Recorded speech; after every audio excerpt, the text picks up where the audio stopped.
Halo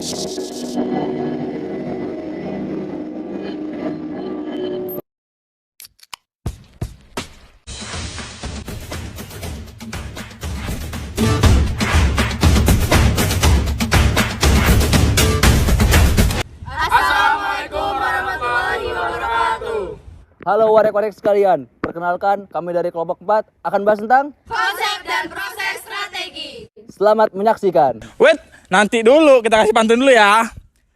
Di kecamatan makan duren. Makan duren bareng Pak Camat. JJ kita ramah keren, yang lain lewat. Langsung aja kita kasih JJ dulu ya.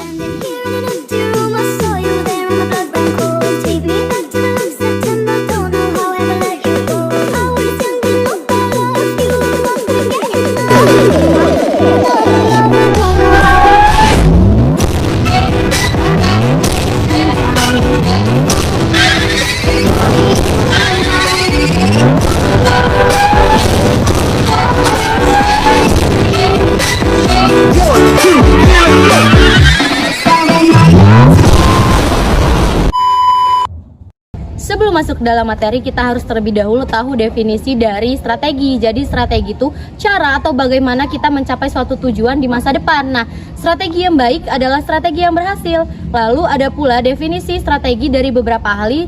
Menurut Candler tahun 1962, menurut beliau strategi itu merupakan pemutusan tujuan atau sasaran jangka panjang dalam suatu perusahaan. Nah, diadaptasi dari tingkah laku, alokasi sumber daya untuk mencapai tujuan tersebut. Nah, menurut Faulkner dan Johnson pada tahun 1992, strategi itu sangat berkaitan dengan arah jangka panjang dan ruang lingkup organisasi. Nah, ini tuh sangat berkaitan dengan bagaimana organisasi itu memposisikan diri mereka di lingkungan dan khususnya para pesaingnya. Nah, ini tuh juga berkaitan dengan membangun keunggulan kompetitif yang idealnya itu berkelanjutan dari waktu ke waktu. Nah, bukan dengan teknis manuver, tetapi dengan bagaimana mengambil perspektif jangka panjang secara keseluruhan. Nah, kalau menurut Richardson dan Thompson pada tahun 1999, sebuah strategi itu, baik itu strategi sumber daya manusia atau jenis strategi lainnya, harus memiliki dua elemen kunci. Yang pertama itu harus ada tujuan strategis, yaitu hal-hal yang ingin dituju oleh strategi tersebut. Dan yang kedua ada rencana tindakan, yaitu sarana yang diusulkan bahwa tujuan tersebut akan tercapai. Dan materi selanjutnya ada konsep strategi.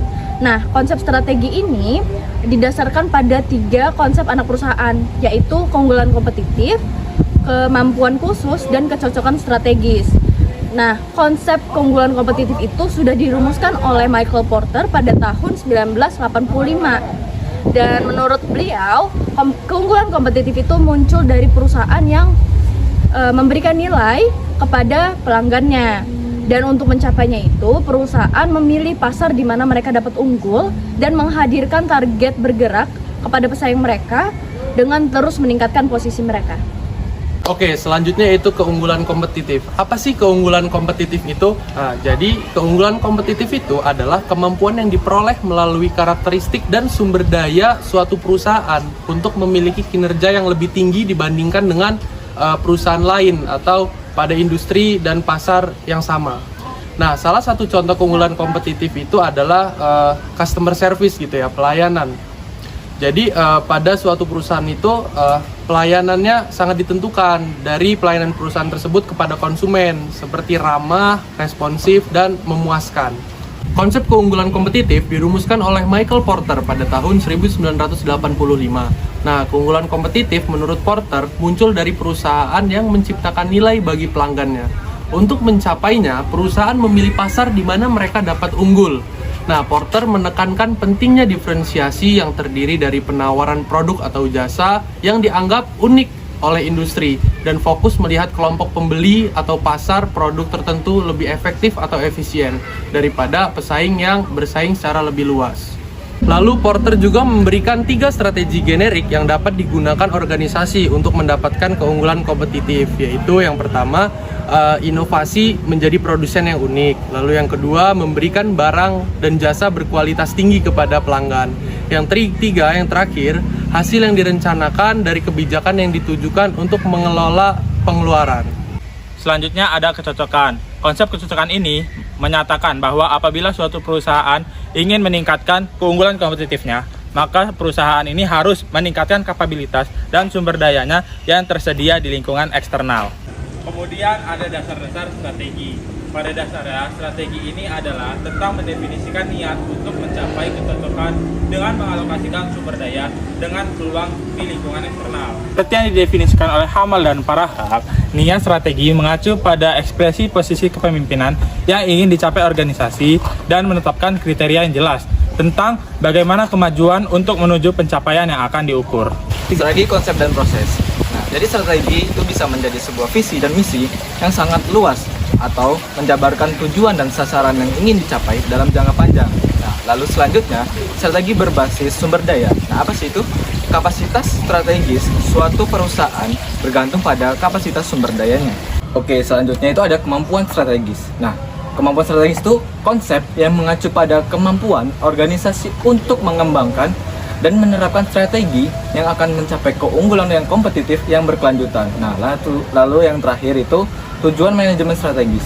Jadi tujuannya itu untuk memunculkan tindakan sekarang dan untuk di masa depan.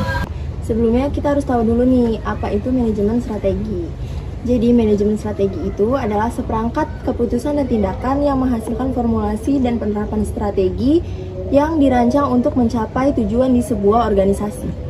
Manajemen strategis ini juga berarti bahwa para manajer melihat ke depan kepada apa yang mereka butuhkan untuk dicapai di masa depan yang relatif jauh, dan ini berurusan dengan tujuan dan sarana. Nah, materi selanjutnya itu adalah perumusan strategi perusahaan. Nah, perumusan strategi itu tuh didefinisikan sebagai proses untuk mengembangkan rasa arah. Nah, dalam terciptanya suatu strategi itu pasti dibutuhkan perumusan-perumusan agar terciptanya strategi yang tepat bagi perusahaan di lingkungannya. Nah, untuk perumusan strategi tersendiri itu memiliki beberapa proses. Nah, yang pertama itu kita harus menentukan misinya dulu. Lalu yang kedua menetapkan tujuan. Yang ketiga itu melakukan pemindahan lingkungan internal dan eksternal untuk menilai kekuatan dari kelemahan internal serta peluang dan ancaman eksternalnya atau biasa disebut SWOT. Lalu yang keempat itu menganalisis strategi yang ada untuk menentukan relevan sinyal dengan penilaian internal dan eksternal. Yang kelima itu kita harus menentukan berdasarkan analisis sebelumnya ini kemampuan khusus dari organisasi itu apa sih? Yang keenam itu kita harus menentukan isu-isu utama yang muncul dari analisis sebelumnya. Yang ketujuh itu menentukan strategi korporat dan fungsional untuk mencapai tujuan dan keunggulan. Yang kedelapan, menyusun rencana strategis yang terintegrasi untuk mengimplementasikan strategi. Yang kesembilan itu menetapkan strategi, dan yang terakhir itu memantau implementasi dan merevisi strategi yang ada atau menggabungkan dengan yang baru demi terjadinya suatu pertumbuhan yang baik. Hanya saja dalam kenyataannya perumusan strategi terkadang tidak sesuai dengan sistematis. Mengapa demikian? Karena menurut ahli bahwasannya perumusan strategi itu merupakan sebuah responsif dari kejadian yang telah ada atau yang sedang dialami oleh perusahaan.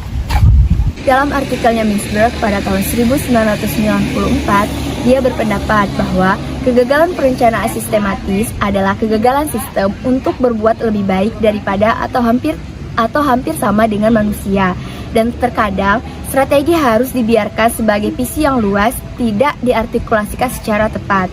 Penulis lain mengkritik strategi deterministik, misalnya dari Pettigrew dan Webb. Strategi bisnis jauh dari fenomena yang langsung dan rasional. Sebenarnya diinterpretasikan oleh para manajer sesuai dengan kerangka acuan mereka sendiri, motivasi dan informasi khusus mereka. Sedangkan menurut Quinn pada tahun 1980, tujuan pendekatan perencanaan formal menekankan ukuran kekuatan kuantitatif terukur dengan mengorbankan faktor kualitatif organisasi dan perilaku kekuasaan yang begitu sering menentukan keberhasilan. Menurut Dickman pada tahun 1990, pengambilan keputusan yang paling efektif biasanya adalah orang-orang yang kreatif dan intuitif. menggunakan proses yang adaptif dan fleksibel. Selain itu, karena sebagian besar keputusan strategis didorong oleh peristiwa daripada di program sebelumnya, keputusan tersebut tidak direncanakan. Dan terakhir ada menurut Gold dan Campbell pada tahun 1986 juga menekankan keragaman dan ambiguitas pengaruh yang membentuk strategi, pemahaman yang diinformasikan bekerja berdampingan dengan proses analisis yang lebih formal. Materi selanjutnya mengenai realitas manajemen strategis. Realitas manajemen strategis adalah kemampuan manajer untuk selalu berperilaku strategis dalam kondisi ketidakpastian, perubahan, dan turbulensi atau bahkan kekacauan. Sikap strategis tersebut harus melakukan pertimbangan yang diberikan pada konsep HRM strategis. 4 tipologi strategi oleh Whittington. Yang pertama, klasik, merupakan sebuah penanaman strategi sebagai proses rasional dari perhitungan yang disengaja. Yang kedua, evolusioner, merupakan sebuah perumusan strategi sebagai hasil dari proses evolusioner yang berarti produk atau hasil dari organisasi mana yang berhasil lebih produktif dan efisien akan memenangkan kekuatan pasar. Yang ketiga, berbasis proses, merupakan sebuah penanaman proses strategi sebagai proses tambahan yang berkembang melalui hasil diskusi.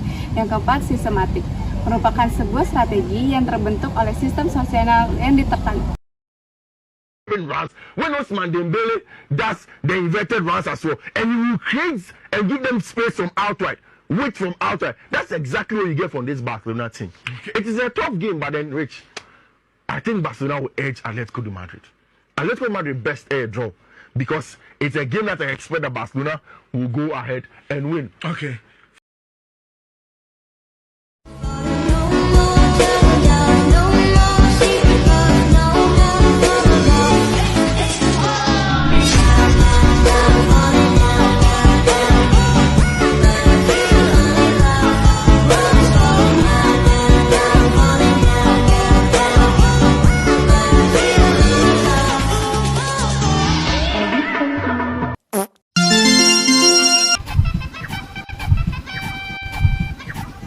Tiga.